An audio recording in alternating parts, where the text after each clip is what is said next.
নমস্কার, আমি তরুণ ঘোষ। এমার্জেন্সি করেও আওয়ামী লীগকে বোধহয় আটকানো গেল না। আজকে তার প্রথম নিদর্শন পাওয়া গেল।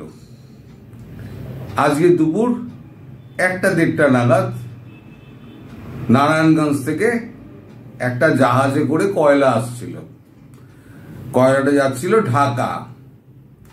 সে কয়লার জাহাজে আগুন লাগিয়ে দেওয়া হয়েছে। এটা হলো শুরু। আমি যখন এই ভিডিওটা করছি তখনও পর্যন্ত আমার কাছে যা খবর, জাহাজের আগুন কিন্তু নিয়ন্ত্রণে আসেনি এবং কয়লা প্রচুর থাকার জন্য পুরো জাহাজটাই জলে ডুবে যাওয়ার মতো অবস্থা হয়েছে। আপনারা আগে ভিডিওটা দেখুন।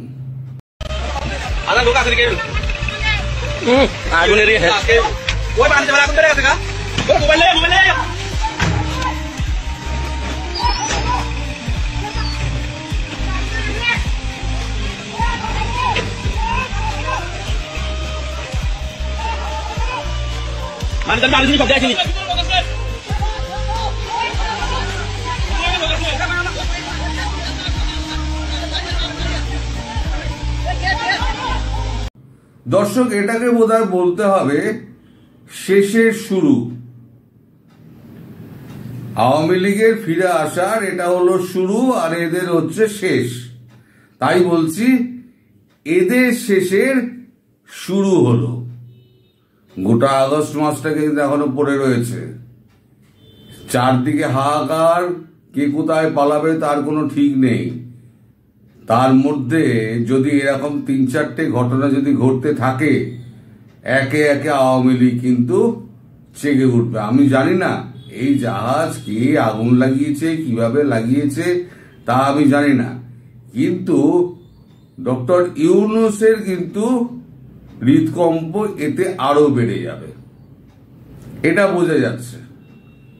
কারণ একেই তিনি এক্সিট রুট পাচ্ছেন না বলে তিনি প্রচন্ড ঘাবড়ে আছেন। তারপরে আবার যদি দেশের মধ্যে অন্তর্ঘাত শুরু হয়, আওয়ামী লীগ করুক বা অন্য কেউ করুক, যদি অন্তর্ঘাত শুরু হয়, অন্তর্ঘাত বড় সাংঘাতিক ব্যাপার। অন্তর্ঘাত কিন্তু আটকানো খুব মুশকিল।